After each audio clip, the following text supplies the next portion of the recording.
Live to St Paul's and talk to one of the protesters, Phil McKeenan. Have you been sleeping in your tent constantly, Phil?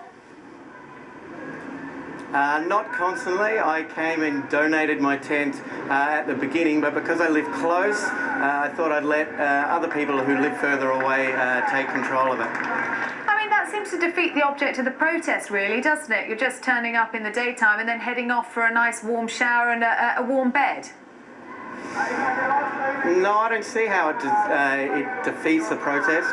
Basically, the protest isn't about, constantly being occupied in the tents. The protest is about a system that is corrupt, a system that has failed the people, and that is why we're out here. We live in a democratic society, and we're allowed to be here and to protest, and we're taking that responsibility on and being here.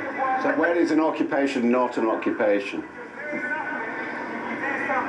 When is an occupation not an occupation? Yeah, well, that's a good question. Surely the point of the demonstration is your presence, your continued presence, and if when we think of occupations, we think of the Nazis in Germany, in France, for example. They didn't go home to bed at night, did they?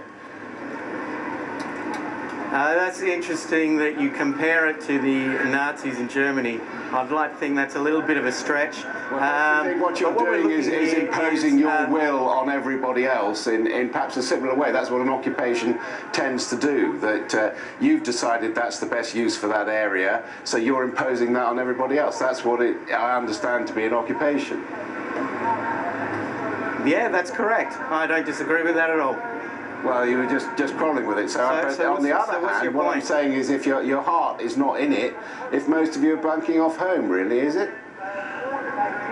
My heart is in it. I'm here working to do whatever I can every possible day. I stay here some nights. I don't stay here every night. Some people, well, a lot of people here also work. Obviously, because they have their work commitments, they can't just stay here overnight and blow them off. So they need to go home at times. There are also other people who come from a long... what do you say to the people who you are obstructing from going to the church or going about their normal business, that their rights don't matter? No, I'm not saying we're not saying that at all. Well, we've done our best not to over their rights, aren't you? That's what you're doing. You are asserting your rights over their rights, aren't you? No, that's not what we're doing. We are making a stand for issues that we believe strongly in. We live in a democratic society where we're allowed to do that. For example, St Paul's not being able to function in its normal way, which is resulting in people not being able to use the area where you're camped as a thoroughfare. So I come back to it, whether it's your intention or not, you are asserting your rights over other people's rights.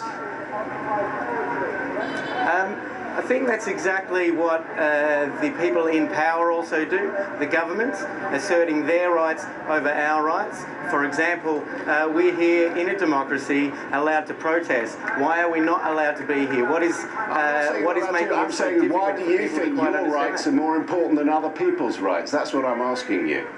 I don't. Nobody said that. Because de facto, that. No,